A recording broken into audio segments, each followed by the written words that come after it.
Hello students, how are you? Welcome to SCGA English classes by Dinesh Kumar Srivastava. Students, today in this video we are going to study the fourth chapter from the book Beehive. The name of the chapter is A Truly Beautiful Mind. So students, let's start the chapter. But before you read, who do you think of when you hear of the word genius? Means to say कि आप क्या सोचते हैं जब भी कभी अगर आप जीनियस वर्ड को सुनते हैं। जीनियस तो आप जानते ही होंगे कि जीनियस किसे कहते हैं। Who is a genius? Genius कौन होता है? What qualities do you think a genius has? और आप क्या सोचते हैं कि एक जीनियस में क्या क्वालिटी होनी चाहिए या होती हैं। We shall now read about a young German civil servant. अब हम इस बुक में या इस चैप्टर में एक यंग जर्मन सिविल सर्वेंट के बारे में, यानी जो कि जर्मनी से है, उसके बारे में पढ़ेंगे। Who took the world by storm about 100 years ago, जिसने लगभग 1 साल पहले, है ना, 100 years ago, मतलब 100 वर्ष पहले क्या किया था, संसार में एक तूफान सा ला दिया था। इन दी समर ऑफ 1905 तो समर 1905 की समर में, यानी गर्मियों के दिनों में, the 26-year-old published in quick succession 4 ground breaking papers. तो 26-year-old के इस जर्मन व्यक्ति ने क्विक सक्सेशन में, मतलब एक के बाद एक लगातार 4 ग्राउंड ब्रेकिंग पेपर्स को पब्लिश किया। अबाउट लाइट, यानी लाइट के बारे में। पेपर्स का मतलब यहाँ पर न्यूज़पेपर नहीं है, किसी आर्टिकल या अपनी किसी थ्योरी के बारे में है। तो अबाउट लाइट के बारे में उसने किया। द मोशन ऑफ पार्टिकल्स, जो पार्टिकल्स के जो मोशन होती है, साइंस में आपने पढ़ा होगा। The electrodynamics of moving bodies and energy. In 4 topics के बारे में उन्होंने अपने डॉक्यूमेंट्स या पेपर जो भी थे उनको पब्लिश किया।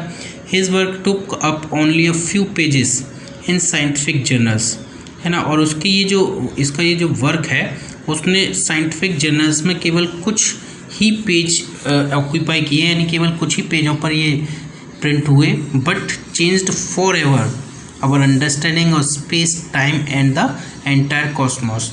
लेकिन इस पूरे उस छोटे से पेपर्स ने, छोटे से आर्टिकल्स ने हमारी जो स्पेस टाइम और पूरे इस कॉस्मोस को लेकर के जो भी हमारी जो अंडरस्टैंडिंग है, जो समझदारी है, उसको पूरी तरह से बदल दिया। And transform the name Einstein into A synonym for genius. और उसने क्या किया कि जो नेम था जो जीनियस के लिए, यानी जीनियस का एक नया जो आइंस्टीन वर्ड है, उसका एक नया सिनोनिम्स बना दिया जीनियस, या कहें कि जीनियस का एक नया सिनोनिम बना दिया आइंस्टीन। जैसे अक्सर क्या होता है कि जैसे कोई बहुत ज़्यादा जीनियस है या फिर कुछ ऐसा काम कर रहा है कि जो ज़्यादा अच्छा हो, तो लोग अक्सर कह देते हैं ये तो जीनियस है, ये तो आइंस्टीन है, ये कह देते हैं अक्सर। तो जीनियस के बजाय कभी कभी वो आइंस्टीन कह देते हैं। कभी कभी लोग ताना मारते हुए भी कह देते हैं ये तो बड़ा आइंस्टीन हो रहा है। तो 50 years after his death Albert Einstein's genius still reigns. और 50 years उनकी डेथ को हो गए। यहाँ पर हम एल्बर्ट आइंस्टीन के बारे में ही पढ़ रहे हैं।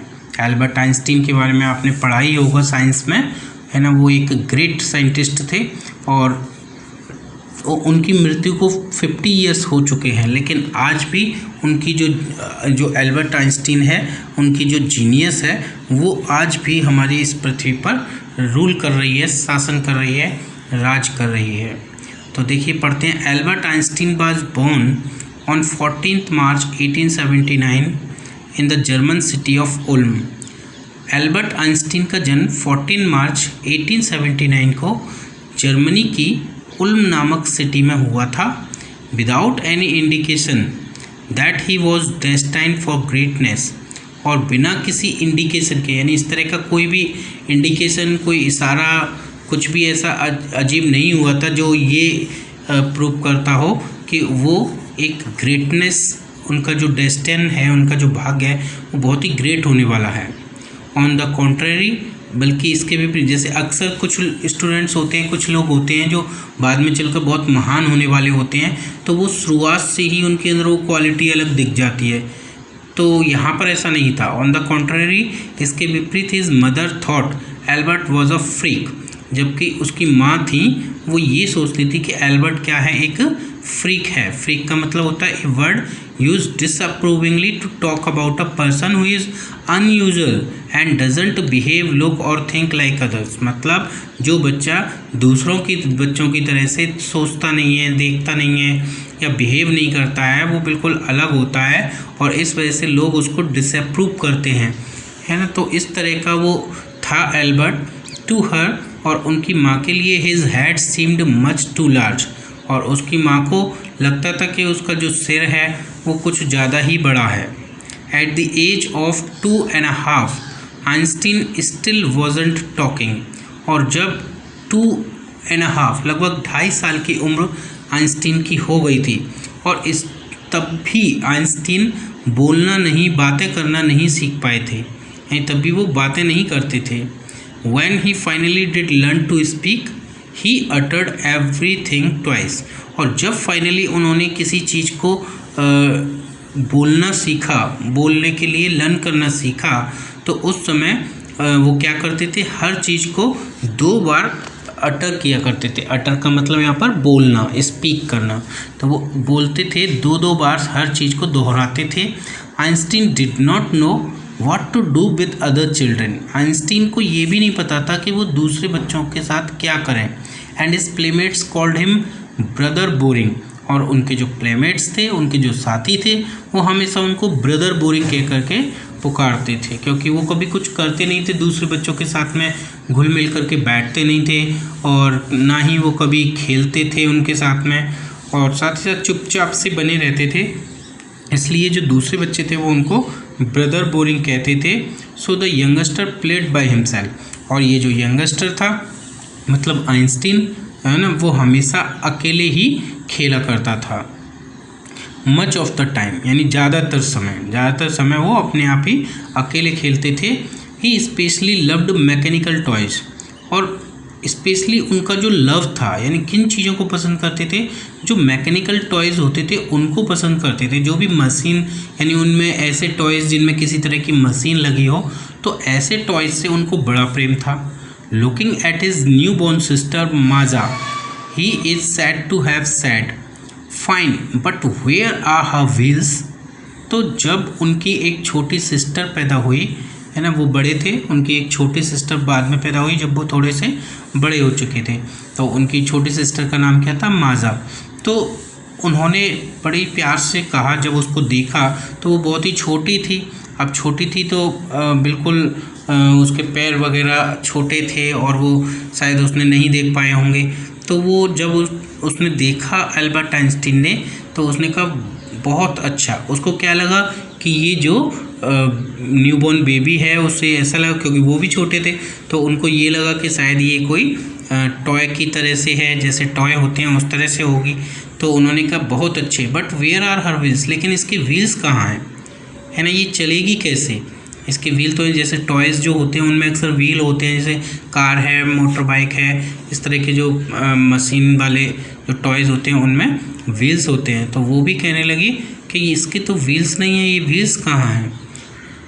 A headmaster once told his father that what Einstein chose as a profession wouldn't matter. तो एक हेडमास्टर थे जो जहाँ पर एल्बर्ट आइंस्टीन पढ़ते थे, उस स्कूल के हेडमास्टर या प्रिंसिपल्स कह सकते हैं। तो उन्होंने एक बार उनके पिता को बताया आइंस्टीन के, दैट क्या बताया कि what Einstein chose as a profession, यानी आइंस्टीन एक प्रोफेशन के रूप में, यानी एक व्यवसाय के रूप में क्या चुनता है, वुडंट मैटर, है ना, इस बात से कोई फ़र्क नहीं पड़ेगा, because he will never make a success at anything, क्योंकि वो कभी भी किसी भी काम में सक्सेस प्राप्त नहीं कर पाएगा। ऐसा उनके टीचर का जो प्रिंसिपल थे उनका कहना था। तो ये बहुत ही डिस्करेजिंग वर्ड्स थे, है ना, इससे एकदम से जो मनोबल है इंसान का वो तोड़ने वाले वर्ड थे। और आइंस्टीन के लिए, उसके पिता के लिए ये बहुत ही दुखद बात थी कि उनके टीचर ने, उनके प्रिंसिपल ने इस तरह के वर्ड आइंस्टीन के लिए बोले। Einstein began learning to play the violin at the age of 6, है ना। आइंस्टीन ने 6 ईयर्स की एज में वायलिन जो होता है, जिसको हम बजाते हैं, एक इंस्ट्रूमेंट होता है, म्यूजिकल इंस्ट्रूमेंट, तो उसको बजाना सीखना शुरू किया। Because his mother wanted him to, क्योंकि उसकी माँ उससे ये कराना चाहती थी।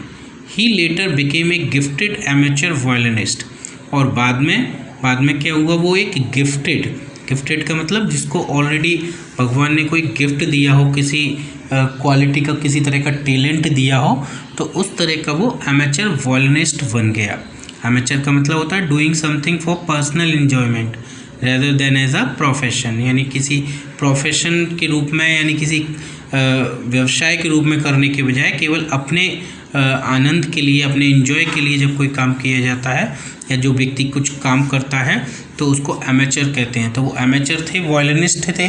तो वायलिनिस्ट यानी कि वो वायलिन जो बजाते थे, तो वो किसी प्रोफेशन या किसी काम के लिए नहीं कि उन्हें कुछ मिलेगा, बल्कि वो खुद के एंजॉय के लिए बजाते थे। Maintaining the skill through out his life, और साथ ही साथ उन्होंने अपनी इस स्किल को, अपनी जो वायलिन बजाने की जो स्किल थी, उनकी क्वालिटी थी, उसको पूरी लाइफ उन्होंने मेंटेन किया, यानी वो उसको भूले नहीं कभी भी, वो हमेशा उसको बजाते रहे लगातार। यानी जब भी उनको अपने आप को एंजॉय करना होता या एंटरटेनमेंट करना होता अपना थोड़ा, तो वो वायलिन बजाया करते थे। But Albert Einstein was not a bad प्यूपिल, लेकिन जो अल्बर्ट आइंस्टीन थे वो एक बैड प्यूपिल मतलब होता है स्टूडेंट या शिष्य, एक बुरे शिष्य या स्टूडेंट नहीं थे। He went to high school in Munich, यानी वो म्यूनिक में हाई स्कूल में गए थे। Where Einstein's family had moved when he was 15 months old, और ये कब हुआ था, जब उनकी फैमिली म्यूनिक में मूव कर गई थी, जब वो 15 मंथ्स के थे, यानी शुरू से ही वो कहाँ चले गए थे, म्यूनिक में चले गए थे। And scored good marks in almost every subject, और उस समय लगभग सभी सब्जेक्ट्स में, जब उनके एग्ज़ाम हुए उस वहाँ पर म्यूनिक में जाकर जो स्कूल में वो पढ़ते थे, तो एग्ज़ाम्स में उन्होंने लगभग सभी सब्जेक्ट्स में अच्छे मार्क्स हासिल किए। Einstein hated the schools regimentation, लेकिन आइंस्टीन को जो स्कूल की रेजिमेंटेशन थी, रेजिमेंटेशन का मतलब होता है ऑर्डर और डिसिप्लिन टेकन टू एक्सट्रीम, यानी जो भी वहाँ पर नियम चलते थे, जो डिसिप्लिन होता था स्कूल का, वो स्कूल का डिसिप्लिन उनको बहुत अच्छा नहीं लगता था, उससे उन्हें नफरत होती थी। And often clashed with his teachers, और अक्सर क्या होता था, उनका टीचर्स के साथ में क्लैश होता था, झगड़ा हो जाता था। At the age of 15 Einstein felt so stifled there that he left the school for good, और जब वो 15 ईयर्स की एज में जब वो पहुंच गए, तो आइंस्टीन ने इतना अपने आप को स्टिफल्ड मतलब अनेबल टू ब्रीथ, यानी एकदम सफोकेट होना, मतलब जैसे कि मानो उनका गला वहाँ पर घुट रहा हो, तो वहाँ पर उन्होंने इतना सफोकेटेड फील किया उस स्कूल में कि क्या हुआ, उन्होंने he left the school for good. For good का मतलब होता है फॉर एवर, यानी हमेशा के लिए, तो उन्होंने हमेशा के लिए वो स्कूल छोड़ दिया। The previous years Albert's parents had move to Milan, और उससे पिछले ही वर्ष क्या हुआ, जो एल्बर्ट के पेरेंट्स थे वो मिलान की तरफ मूव कर गए, है ना। मिलान एक सिटी का नाम है, तो वो ये इटली में है मिलान, तो वहाँ पर ये चले गए। And left their son with relatives, और वो अपने बेटे को अपने रिलेटिव्स के पास में ही छोड़ गए। After prolonged discussion Einstein got his wish to continue his education in German speaking Switzerland, और काफ़ी लंबे डिस्कशन के बाद में, यानी काफ़ी देर तक उसने अपने पेरेंट्स से, अपने फैमिली से डिस्कशन किया, और उसके बाद में क्या हुआ कि आइंस्टीन को अपनी जो विश थी उसको पूरा करने की परमिशन मिली। और वो विश क्या थी कि जर्मन स्पीकिंग जो स्विट्ज़रलैंड है, यानी स्विट्ज़रलैंड में एक ऐसा हिस्सा है जहाँ पर इस लोग जर्मन लैंग्वेज बोलते हैं, तो वो वहाँ जा कर के अपनी जो एजुकेशन है उसको वो कंटिन्यू करें। तो इस बात की परमिशन उनको फाइनली मिल गई in a city which was more liberal than Munich, और स्विट्ज़रलैंड में एक ऐसी सिटी जो कि म्यूनिक से, जहाँ पर म्यूनिक में वो पढ़ता था अभी, तो म्यूनिक से कहीं ज़्यादा वो लिबरल थी। लिबरल का मतलब उदार, यानी polite, willing to understand and respect others. Opinion, यानी जहाँ पर दूसरों की जो ओपिनियन है उसको रेस्पेक्ट किया जाता था, तो इस तरह का प्लेस वो था। Einstein was highly gifted in mathematics and interested in physics.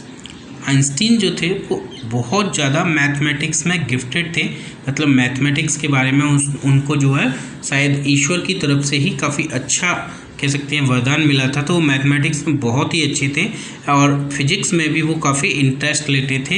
And after finishing school he decided to study at a university in Zurich. और स्कूल फिनिश करने के बाद, है ना, जैसे हम छोटे क्लासेस में जब तक होते हैं तो स्कूल में पढ़ते हैं, तो उन्होंने स्कूल फिनिश करने के बाद में, जैसे हमारे यहाँ सिस्टम क्या होता है, हम 12th तक जब पढ़ते हैं तो स्कूल में पढ़ते हैं, उसके बाद हम किस में पहुँच जाते हैं, यूनिवर्सिटी में या कॉलेज में पहुँच जाते हैं। तो क्या हुआ, जब उन्होंने अपना स्कूल फिनिश कर लिया तो उन्होंने ज्यूरिख की यूनिवर्सिटी में स्टडी करने का डिसीजन ले लिया। But science was not the only thing that appeal to the dashing young man with the walrus moustache. लेकिन केवल साइंस ही ऐसा सब्जेक्ट नहीं था जो इनको अपील करता था, इनको ज़्यादा प्रभावित करता था डैशिंग यंग मैन को। एंड जब वो छोटे थे, युवा थे, तो बहुत ही डैशिंग लगते थे, बहुत ही अच्छे लगते थे, ग्रेट मतलब देखने में बहुत ही सुंदर स्मार्ट लगते थे। और विद वॉलरस मोस्टैक, और उनकी जो मोस्टैक थी यानी मूछें जो थी वो कैसी थी, वॉलरस टाइप की, वॉलरस की जिस तरह की होती हैं। आप देखिए ये पिक्चर मैंने दिखाई है आपको, इस पिक्चर में आप देख सकते हैं।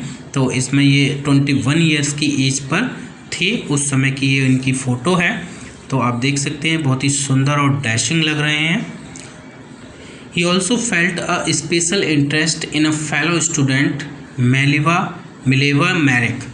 और इसके साथ ही साथ उन्होंने उनकी क्लास में या जहाँ वो पढ़ते थे कॉलेज में या यूनिवर्सिटी में, तो वहाँ एक फेलो स्टूडेंट थी, एक लड़की थी, एक फ्रेंड थी उनकी, और उसमें वो बहुत ही स्पेशल इंटरेस्ट उन्होंने महसूस किया, है ना, जिसका नाम क्या था, Mileva Maric, whom he found to be a clever creature। और उन्होंने पाया कि जो ये लड़की है वो कैसी है, थोड़ी क्लेवर क्रीचर है, थोड़ी सी चतुर है, चालाक है।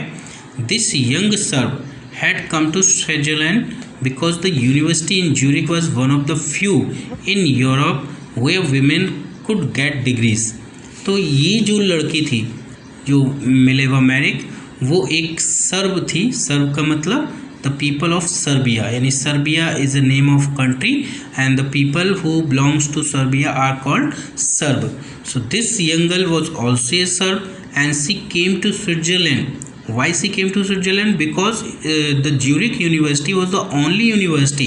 ये जो यूनिवर्सिटी थी ज्यूरिख की, वो एकमात्र ऐसी यूनिवर्सिटी थी, यानी ऐसी यूनिवर्सिटीज़ में से एक थी जो वो यूरोप के अंदर, यूरोप में और भी यूनिवर्सिटी थी, लेकिन कुछ ही यूनिवर्सिटी ऐसी थी जहाँ पर विमेंस को डिग्रीज दी जाती थी, और ये उनमें से एक थी। तो इसलिए मिलेवा मैरिक यहाँ पर डिग्री हासिल करने के लिए या पढ़ाई करने के लिए आई थी। Einstein saw in her an ally against the philistines. Einstein को क्या लगा, आइंस्टीन ने जब मिलेवा मैरिक से वो मिले तो उन्होंने उनमें मिलेवा मैरिक में एक एलाई देखा। एलाई का मतलब एक फ्रेंड, एक एसोसिएट, एक अपना साथी, है ना, जो किसके विरुद्ध थे, फिलिस्टीन्स के विरुद्ध थे। फिलिस्टीन्स क्या होता है, ये word used disapprovingly talk about people who do not like art, literature और म्यूजिक। यानी ऐसे लोग जो होते हैं जो आर्ट को, लिटरेचर को और म्यूजिक को पसंद नहीं करते, तो ऐसे लोगों के लिए, लोगों के अगेंस्ट में जो शब्द यूज किया जाता था तो वो नाम था फिलिस्टीन्स। यानी ऐसे जितने भी लोग थे तो उनको आइंस्टीन क्या कह करके पुकारते थे, फिलिस्टीन्स कह करके पुकारते थे। और जो मिलेवा मैरिक थी उनके अंदर भी यही क्वालिटी थी, यानी वो भी बिल्कुल सेम ओपिनियन रखती थी जैसा कि आइंस्टीन रखते थे, इसलिए दोनों में फ्रेंडशिप हो गई। those people in his family and at the university with whom he was constantly at odds। और यहाँ पर बात किन लोगों की जा रही है कि जो आर्ट, लिटरेचर और म्यूजिक को पसंद नहीं करते थे, वो बहुत सारे संसार भर के लोगों के लिए नहीं बल्कि उन लोगों के लिए जो उसकी खुद की फैमिली में थे और उस यूनिवर्सिटी में थे जहाँ पर वो लगातार स्टडी करता था और हमेशा उनका he was constantly at odds, यानी उनके हमेशा विरोध में रहता था। एट ऑड्स का मतलब यहाँ पर विरोध में रहने से है, तो वो हमेशा उनके विरोध में रहता था। तो ये दोनों ही अल्बर्ट आइंस्टीन और मिलेवा मैरिक दोनों ही की सेम ओपिनियन थी और दोनों ही इस तरह के लोगों के अगेंस्ट में रहते थे। The couple fail in love, और ये जो कपल हैं यानी मिलेवा मैरिक और अल्बर्ट आइंस्टीन, इन दोनों में प्रेम हो गया। Letters survive in which they put their affection into words, और फिर जब बाद में जब पहले जैसे फ़ोन तो मोबाइल तो होते नहीं थे, तो उस समय क्या होता था कि किसी भी बात को हमें कुछ कहना है किसी अपने फ्रेंड से, अपने रिलेटिव से, तो हमें लेटर्स भेजने पड़ते थे। तो लेटर सर्वाइव होने लगे, यानी लेटर अब बीच में आ गए। अब वो लोग लव लेटर्स को भेजते थे और जिसमें वो अपने अफेक्शन, अपने प्रेम को अपने शब्दों के माध्यम से जो है बताते थे, उसमें लिखते थे।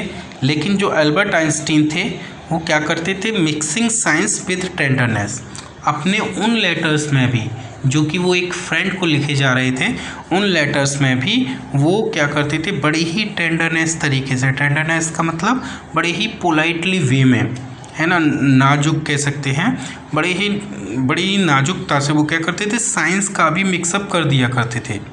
रोट आइंस्टीन ने एक बार लिखा, how happy and proud I shall be when we both have brought our work on relativity to a victorious conclusion. तो एक बार उन्होंने मिलेवा मैरिक को लेटर लिखा और उन्होंने क्या कहा, उस लेटर में क्या लिखा कि हम कितने हैप्पी और प्राउड फील करेंगे जब I shall be when we both, जब हम दोनों मिलकर के अपने कार्य को जो हम रिलेटिविटी पर कर रहे हैं उसको एक विक्टोरियस कंक्लूजन पर लेकर आएंगे, यानी उसका जो अंत होगा हमारे उस वर्क का वो बहुत ही विक्टोरियस होगा। विक्टोरियस का मतलब बहुत ही प्रशंसनीय होगा, लोग उसको जानेंगे और हम एक तरह से अपने उस कार्य में विजय प्राप्त करेंगे। तो उस समय हम कितने हैप्पी और प्राउड फील करेंगे। तो उन्होंने अपने इस लेटर में, मतलब जैसे एक फ्रेंड को लेटर लिख रहे हैं, तो ऐसा नहीं है कि फ्रेंड के लेटर में कुछ प्यार मोहब्बत की बातें या फिर अपनी परिवार की बातें, फैमिली की बातें ऐसी कुछ हों। उन लेटर्स में भी उनका क्या होता था, केवल साइंस से रिलेटेड उनकी बातें हुआ करती थी। In 1900 at the age of 21 Albert Einstein was a university graduate and unemployed, है ना। 1900 ईयर्स में जब वो 21 ईयर्स के हो गए थे तो अल्बर्ट आइंस्टीन एक यूनिवर्सिटी ग्रेजुएट हो चुके थे, लेकिन वो अनएम्प्लॉयड थे, यानी उनके पास किसी भी तरह का रोजगार उस समय नहीं था, किसी भी तरह का काम वो नहीं करते थे। He worked as a teaching assistant, और वो एक टीचिंग असिस्टेंट के रूप में वर्क करते थे। Gave private lessons and finally secured a job in 1902 as a technical expert in the patent office in Bern। तो क्या हुआ कि उस समय तो वो टीचिंग असिस्टेंट के रूप में काम करते थे, बाद में उन्होंने क्या किया, प्राइवेट लेसन्स देना शुरू किया और फाइनली उन्होंने 1902 में एक जॉब सिक्योर कर ली, यानी उनको एक नौकरी मिल गई किसके रूप में, एक टीचिंग एक्सपर्ट के रूप में। और कहाँ पर मिली उनको, बर्न में। बर्न एक शहर का नाम है ना। और किस में मिली, पेटेंट ऑफिस में। पेटेंट क्या होता है, a document which gives the rights of an invention to an inventor. जैसे कोई इन्वेंटर, कोई आविष्कारक जो होता है, मान लीजिए वो किसी इन्वेंशन को करता है तो उसको एक मतलब कुछ डॉक्यूमेंट्स दिए जाते हैं, है ना, गवर्नमेंट की तरफ से या जो साइंटिस्ट लोग होते हैं उनकी तरफ से, कोई संस्था होती है, तो उसमें उन्होंने उसको, उस डॉक्यूमेंट को ही हम पेटेंट कहते हैं। तो उसमें पेटेंट ऑफिस में उन्होंने टेक्निकल एक्सपर्ट के रूप में काम करना शुरू कर दिया। While he was suppose to be assessing other people's invention, जबकि ही वॉज सपोज, उनको ऐसा माना जाता था कि वो जो दूसरे लोगों के जो इन्वेंशंस हैं उनको एसेस कर रहे हैं। Einstein was actually developing his own ideas in secret, लेकिन जो आइंस्टीन थे वो अपने ही आइडियाज़ को सीक्रेटली यानी गुप्त तरीके से चुपचाप बिना किसी को बताए डेवलप कर रहे थे वास्तव में। He is said to have jokingly called his desk drawer at work the bureau of theoretical physics. He said यानी वो ऐसा कहते थे अक्सर, अपनी जो डेस्क ड्रॉअर थी जहाँ पर वो काम करते थे, वहाँ पर एक डेस्क थी, डेस्क का ड्रॉअर था, उसको वो जोकिंगली क्या कह करके पुकारते थे, ब्यूरो ऑफ थियोट्रिकल फिजिक्स ऐसा कह करके उसको पुकारते थे। One of the famous papers of 1905 was Einstein's special theory of relativity. 1905 में अल्बर्ट आइंस्टीन की जो फेमस पेपर्स थे यानी जितने भी डॉक्यूमेंट्स हैं जो उन्होंने अपने प्रिंसिपल्स वगैरह दिए, उनमें सबसे ज़्यादा फेमस पेपर्स में एक पेपर था और वो क्या था, एक special theory of relativity, relativity की एक स्पेशल थ्योरी। इसके बारे में आपने साइंस में भी पढ़ा होगा, E=mc² नामक एक फॉर्मूला होता है इनका, इस थ्योरी का, तो उसके बारे में आपने पढ़ा ही होगा। According to which time and distance are not absolute, और इसके अकॉर्डिंग क्या था, इस थ्योरी के अकॉर्डिंग कि जो टाइम और डिस्टेंस है वो एब्सोल्यूट नहीं है। Absolute means measured in itself, not in relation to anything else, है ना, वो एब्सोल्यूट नहीं है जिसमें मतलब उनको मेजर्ड इन इटसेल्फ यानी स्वयं में उनको मेज़र किया जा सके। Indeed, two perfectly accurate clocks will not continue to show the same time if they come together again after a journey if one of them has been moving very fast relative to the other। यानी उनका कहना क्या था, उनकी इस theory के according क्या था कि वास्तव में दो परफेक्टली एक्यूरेट क्लॉक्स, यानी अगर हम दो क्लॉक्स को ले लें, क्लॉक्स क्या होता है, जो दीवार घड़ी जिसको हम कहते हैं, तो दो क्लॉक्स को ले लें जो कि परफेक्टली एक्यूरेट कर दी गई, यानी टाइम उनका बिल्कुल सेट कर दिया गया है, तो वो उनके अनुसार क्या था कि वो continue will not continue show the same time, यानी वो सेम टाइम नहीं शो करेंगी if they come together again after a journey, यानी जब वो एक जर्नी के बाद में, एक यात्रा के बाद में एक दूसरे के पास में आएंगी, है ना। If one of them has been moving very fast, अगर उनमें से कोई एक बहुत तेज़ चल रही है रिलेटिव टू द अदर, अगर दूसरे के रिलेशन में अगर वो काफ़ी अधिक तेज़ चल रही होगी या चल रही है, तो वो दोनों सेम टाइम नहीं दिखाएंगी, यानी जब वो जर्नी के बाद एक लंबी यात्रा करने के बाद जब आएंगी। कहने का मतलब है यहाँ पर हम ये भी कह सकते हैं जैसे एक घड़ी है, वो जब 1 घंटे के बाद में या 2 घंटे या 4 घंटे के बाद में जब कंटिन्यू चल करके आएंगी तो वो सेम टाइम नहीं दिखाएंगी। From this followed the world's most famous formula which describe the relationship between mass and energy। और इसी उनकी इस थ्योरी से क्या हुआ, वर्ल्ड का सबसे ज़्यादा फेमस फार्मूला एक तरह से बना जो डिस्क्राइब करता है मास और एनर्जी के बीच में जो रिलेशनशिप होती है उसको डिस्क्राइब करता है। तो यहाँ पर जैसे लिखा है आप देख सकते हैं E=mc²।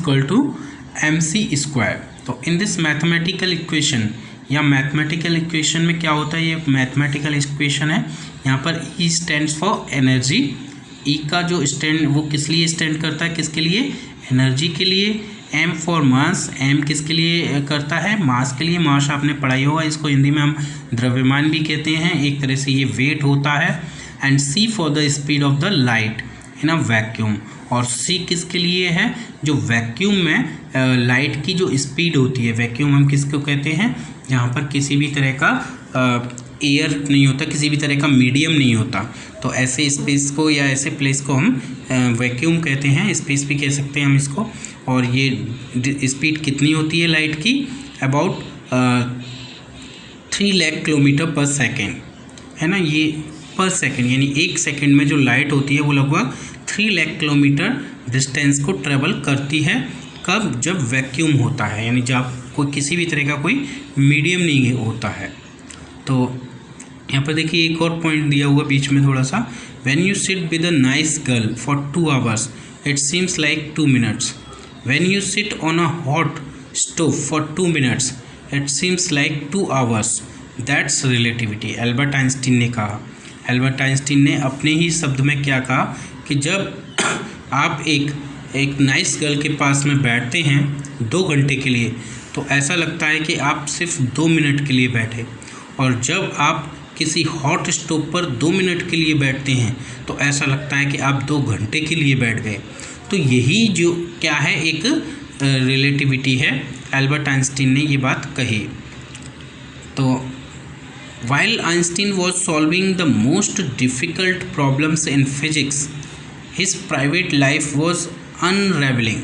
और जब आइंस्टीन क्या कर रहे थे, solving most difficult problem, physics की जो सबसे ज़्यादा डिफ़िकल्ट प्रॉब्लम है उसको सॉल्व करने में लगे थे, उसका सॉल्यूशन निकालने में लगे थे, तो उनकी जो प्राइवेट लाइफ है, उनका जो निजी जो जीवन था वो अनरेवलिंग हो गया था, मतलब स्टार्टिंग टू फेल, यानी जो लाइफ थी उनकी, जो प्राइवेट लाइफ थी उनकी, वो फेल होने लगी थी।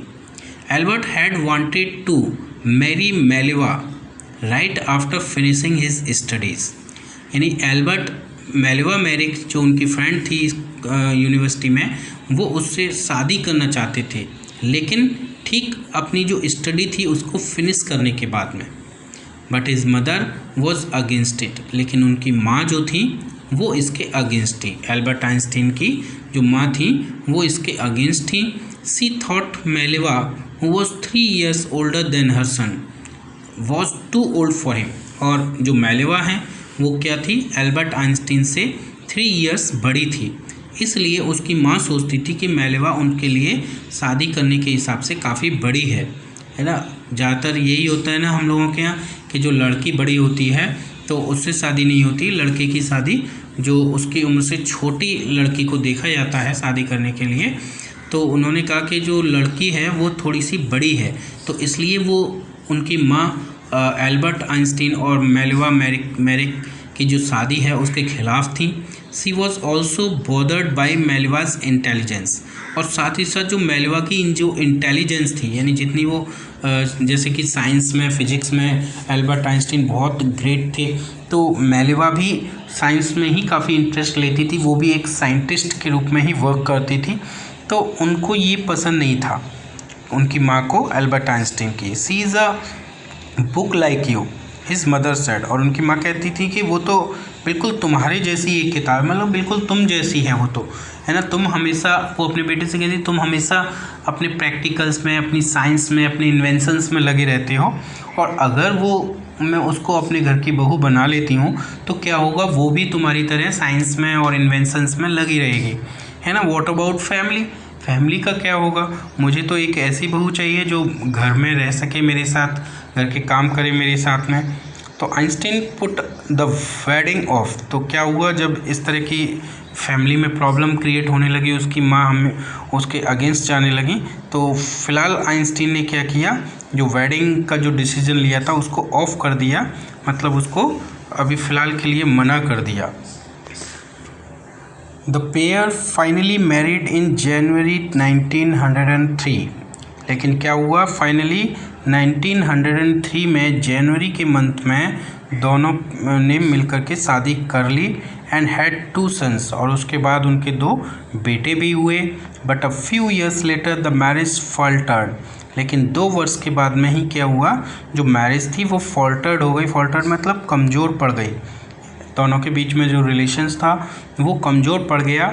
मेलेवा meanwhile was losing her intellectual ambition and becoming an unhappy housewife, क्योंकि जो मेलिका थी वो उस दौरान क्या हो रही थी, लूजिंग हर इंटेलेक्चुअल एम्बिशन, जो उनकी इंटेलेक्चुअल एम्बिशन थी, यानी जो में जैसा मैंने बताया कि मेलेवा भी साइंस में इंटरेस्टेड रही थी और उनको भी इन्वेंशंस वगैरह करने में काफ़ी इंटरेस्ट आता था, तो उनकी एक एम्बिशन थी, उनकी एक महत्वाकांक्षा थी कि साइंस में अपना करियर बनाए, है ना। तो ये जो थी वो लूज़ हो गई उनसे, और वो एक अनहैप्पी हाउसवाइफ बन गई थी, है ना, गृहिणी बन गई थी और काफ़ी दुखी रहती थी। After years of constant fighting, और दोनों में अक्सर क्या होने लगा, लड़ाई होने लगी लगातार, अक्सर एल्बर्ट आइंस्टीन में और या उनकी फैमिली में और मेलेवा में झगड़ा हुआ करता था। द कपल फाइनली डिवोर्स्ड इन 1919, तो क्या हुआ, कपल दोनों का 1919 में डिवोर्स हो गया, तलाक हो गया। Einstein married his cousin Elsa the same year, और आइंस्टीन ने क्या किया, अपनी कज़िन थी उनकी जिसका नाम एल्सा था, है ना, उसी वर्ष उसने एल्सा से शादी कर ली। आप कहेंगे कि कज़िन से शादी कर ली, तो वहाँ ये फॉरेन कंट्री में, विदेश में जो कज़िन वगैरह होते हैं तो उनसे कर लेते हैं। तो Einstein's new personal chapter coincided with his rise to world fame, और आइंस्टीन का जो नया चैप्टर है, जो उसका जो नया पर्सनल चैप्टर था वो किससे कोइंसाइडेड था, उनके with his rise to world fame. नया चैप्टर का मतलब जैसे अभी तक एक चैप्टर था जो उनका मेलेवा मेरिक के साथ में रहा। कहने का मतलब है कि एक तरह से उनके जीवन का एक आधा हिस्सा उसके साथ बीत गया, या कहें कि अभी तक बीत गया, शादी हो गई उनकी, और अब क्या हुआ, शादी डिवोर्स हो गई। तो जैसे जीवन में एक बड़ा चेंज होता है, इस तरह से अगर कभी हो जाता है इंसान के तो बड़ा चेंज होता है, और उनकी दूसरी शादी भी हो गई एल्सा से। तो क्या हुआ कि एक नया पर्सनल चैप्टर उनका शुरू हो गया, और ये जो चैप्टर था वो क्या हुआ, वर्ल्ड फेम तक राइज किया उसने, यानी उसमें चारों तरफ उनकी वर्ल्ड में फेमस हो गए वो। इन 1915 he had published his journal theory of relativity, है 1915 में उन्होंने अपनी जो जनरल थ्योरी ऑफ रिलेटिविटी थी उसको पब्लिश कराया, which provided a new interpretation of gravity. और उनकी इस थ्योरी ने क्या किया, जो ग्रेविटी है, ग्रेविटी हम जानते ही हैं, जिस it is a force by which the earth pulls everything to itself, यानी जो हमारी अर्थ है वो हर चीज़ को अपनी तरफ खींचती है, तो उसको हम क्या कहते हैं, ग्रेविटी। तो ग्रेविटी की जो इंटरप्रिटेशन थी, यानी व्याख्या थी, नई तरह की व्याख्या, वो इस जो जनरल थ्योरी ऑफ रिलेटिविटी थी, है ना, वो इसको ही देती थी। An eclipse of the sun in 1919 brought proof that it was accurate, और 1919 में एक एक्लिप्स ऑफ द सन हुआ था, यानी कि सूर्य ग्रहण हुआ था। एक्लिप्स हम ग्रहण को कहते हैं, तो सूर्य ग्रहण हुआ था, और उस सूर्य ग्रहण ने ये प्रूफ कर दिया कि इन्होंने जो जनरल थ्योरी ऑफ रिलेटिविटी दी थी वो एकदम एक्यूरेट थी। Einstein had correctly calculated in advance the extent to which the light from fixed stars would be deflected through the sun's gravitational field. तो आइंस्टीन ने एडवांस में ही इस बात को सही तरीके से, करेक्टली तरीके से कैलकुलेट कर लिया था कि वो जो एक्सटेंट है, जो विस्तार है ना, जिससे क्या होता है, the light from fixed star, जितने भी फिक्स्ड स्टार होते हैं उनसे निकलने वाली जो लाइट होती है, फिक्स्ड स्टार कौन से होते हैं, जैसे हमारा सन है, सन एक स्टार है और वो फिक्स्ड है, वो कभी मूव नहीं करता है, तो उसके जैसे जो स्टार्स होते हैं उनसे आने वाली जो लाइट है would be deflected through the sun's gravitational field. तो दूसरे जो स्टार्स हैं उनके बारे में बात हो रही है, सन के अलावा, तो उनसे आने वाली जो लाइट है वो सन के ग्रेविटेशनल फील्ड से क्या होती है, डिफ्लेक्ट हो जाती है, मतलब change direction because it hit something, क्योंकि जब वो सन के ग्रेविटेशनल फील्ड को हिट करती है तो वो वहाँ से क्या होती है, डिफ्लेक्टेड हो जाती है, यानी अपनी डायरेक्शन को चेंज कर लेती है। The newspapers proclaimed his work as a scientific revolution, तो न्यूज़पेपर ने उनके वर्क को एक साइंटिफिक रेवोल्यूशन का मतलब क्रांति, एक वैज्ञानिक क्रांति के रूप में बताते हुए पब्लिश किया। Einstein received the Nobel prize for physics in 1921, Einstein को 1921 में फिजिक्स के लिए नोबेल प्राइज़ प्राप्त हुआ। नोबेल प्राइज़ आप जानते ही हैं, एक बहुत ही ग्रेट प्राइज़ है, और संसार भर के लोगों में से कुछ ही चुनिंदा लोग होते हैं जिनको ये दिया जाता है, स्पेशली 6 फील्ड में इसको दिया जाता है। He was showered with honours and invitations from all over the world and lauded by the press, और क्या हुआ इसके बाद में, जब उनको नोबेल प्राइज़ मिला तो पूरे संसार भर से, है ना, उनके पास इन्विटेशंस आने लगे, उनके ऊपर सम्मान की बारिश होने लगी, है, और लॉडेड बाय द प्रेस, और जो प्रेस होती थी, जो न्यूज़पेपर्स वगैरह होते थे, उनके द्वारा उनको बहुत ज़्यादा प्रशंसा की गई, उनकी तारीफ़ की गई, है ना, हर न्यूज़पेपर में उनका नाम देखा जा सकता था।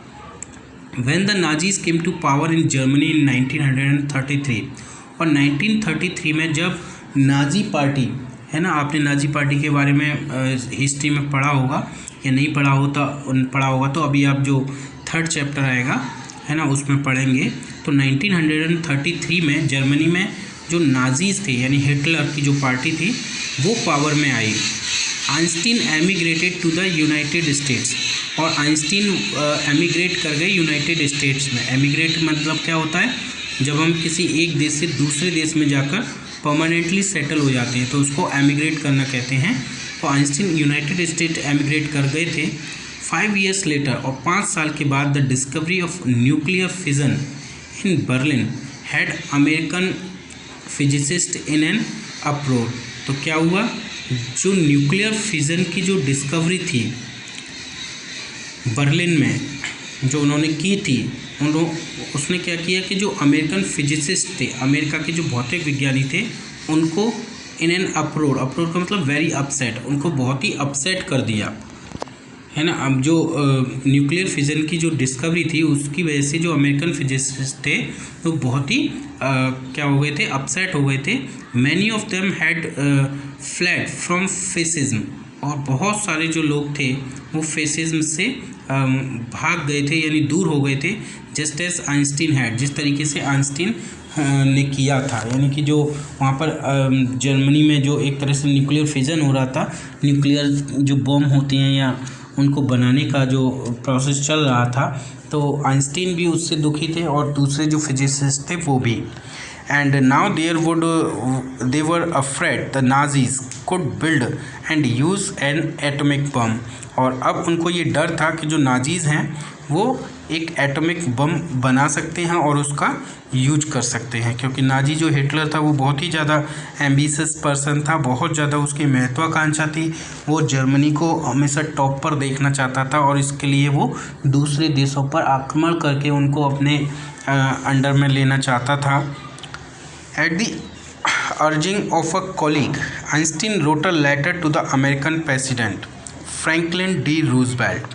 तो एक उनके साथी थे अल्बर्ट आइंस्टीन के, उनकी अर्ज पर यानी उनकी विनती करने पर, उनकी रिक्वेस्ट करने पर आइंस्टीन ने क्या लिखा, American president Franklin D Roosevelt को एक पत्र लिखा ऑन 2 अगस्त 1939 है ना। 2 अगस्त 1939 को उन्होंने एक लेटर लिखा इन विच ही वार्न, और जिसमें उन्होंने चेतावनी दी यानी उनको सावधान किया।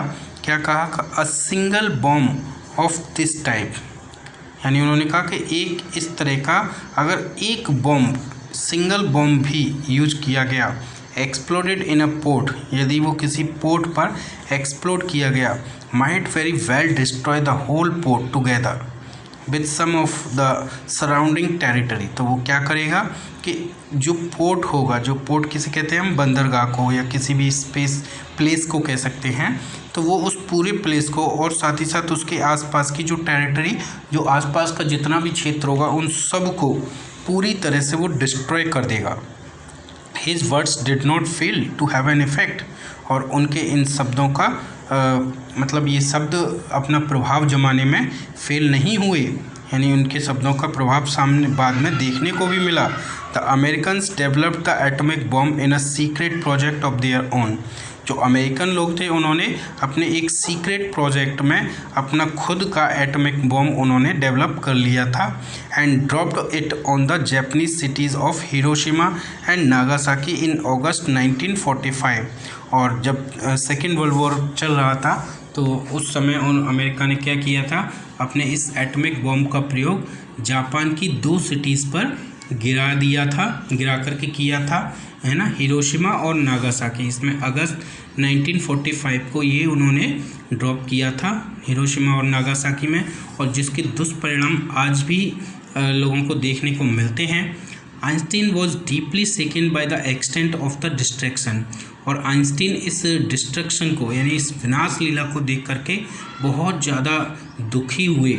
This time he wrote a public missive to the United Nation, और इस बार उन्होंने एक पब्लिक मिशिव का मतलब letter, specially long and official, एक लंबा ऑफिशियल लेटर यूनाइटेड स्टेट्स के लिए लिखा, अमेरिका के लिए। In it he propose the formation of world government, और उन्होंने इस लेटर में क्या प्रपोज किया कि एक बात का सुझाव दिया कि क्या किया जाए, एक वर्ल्ड गवर्नमेंट को फॉर्म किया जाए, है ना, संसार के लिए एक ऐसा कुछ बनाया जाए जो पूरी वर्ल्ड पर गवर्न कर सके। Unlike the letter to Roosevelt this one made no impact. लेकिन जो रूजवेल्ट को जो लेटर लिखा था उसके ठीक विपरीत इस लेटर ने कोई भी इम्पैक्ट नहीं डाला अमेरिका पर, यानी अमेरिका को इस लेटर से कोई प्रभाव नहीं पड़ा। But over the text decade Einstein got over more involved in politics. लेकिन ओवर द टेक्स्ट डिकेड यानी कि नेक्स्ट डिकेड में जो अगला डिकेड आया, डिकेड किसे कहते हैं हम, जो 10 ईयर्स का जो टाइम होता है, तो अगले 10 ईयर्स के टाइम में क्या हुआ, Einstein got over more involve in politics, यानी आइंस्टीन जो है पॉलिटिक्स में वो पहले से थोड़े से ज़्यादा इन्वॉल्व हो गए। Agitating for an end to the arm building and using his popularity to campaign for peace and democracy. और पॉलिटिक्स में जो इन्वॉल्व होने का उनका एक रीज़न क्या था, एजिटेट होना किसके लिए, जो आर्म्स बिल्डिंग है, आर्म्स का मतलब होता है वेपन्स, जो हथियार होते हैं उनको बनाने और यूज करने के अगेंस्ट या उनका अंत करने के लिए एक संघर्ष करना उन्होंने पॉलिटिक्स के थ्रू शुरू कर दिया। एंड यूजिंग हिज पॉपुलरिटी, और अपनी जो पॉपुलरिटी थी यानी वो पूरे संसार भर में लोकप्रिय थे, उस पॉपुलरिटी का उन्होंने यूज किया to campaign for peace and democracy, यानी चारों तरफ पीस और डेमोक्रेसी को, शांति और प्रजातंत्र को स्टैब्लिश करने के लिए उसका एक अभियान चला दिया। When Einstein died in 1955 at the age of 76, और जब 76 ईयर्स की एज में 1955 में जब आइंस्टीन की डेथ हुई, वो मरे, he was celebrated as a visionary. Visionary mean क्या होता है, a person who can think about the future in an original and intelligent way, यानी एक ऐसा व्यक्ति जो कि फ्यूचर के बारे में एक बहुत ही इंटेलिजेंट और ओरिजिनल वे में सोचता हो, तो ऐसे व्यक्ति को हम विजनरी कहते हैं। तो एक विजनरी के रूप में ही उनकी ये जो डेथ थी उसको सेलिब्रेट किया गया, एंड वर्ल्ड सिटीजन के रूप में as much as a scientific genius, और उनको एक साइंटिफिक जीनियस यानी वैज्ञानिक जीनियस के रूप में उनके इस डेथ को सेलिब्रेट किया गया। और आज भी हम जानते हैं कि जो एल्बर्ट आइंस्टीन है उनको एक साइंटिफिक जीनियस माना जाता है। हम आज भी उनको, जब भी कोई इंसान, एक सिनोनिम बन गया है आइंस्टीन जो है जीनियस का, कि जब भी कोई इंसान कुछ ग्रेट वर्क करता है तो हम उसको कहते हैं ये तो आइंस्टीन है ना। तो आइंस्टीन हम क्यों कहते हैं, क्योंकि आइंस्टीन खुद इतने जीनियस थे, खुद इतने ग्रेट थे, उन्होंने साइंटिफिक इन्वेंशंस ऐसे किए थे जिनसे पूरा का पूरा वर्ल्ड उनके प्रति जो है काफ़ी ग्रेटनेस फील करने लगा था। तो स्टूडेंट, आई होप कि ये चैप्टर आपको क्लियर हो गया होगा। अगर आपको कोई प्रॉब्लम है तो वो आप मुझे भेज सकते हैं। So thank you student for watching this video.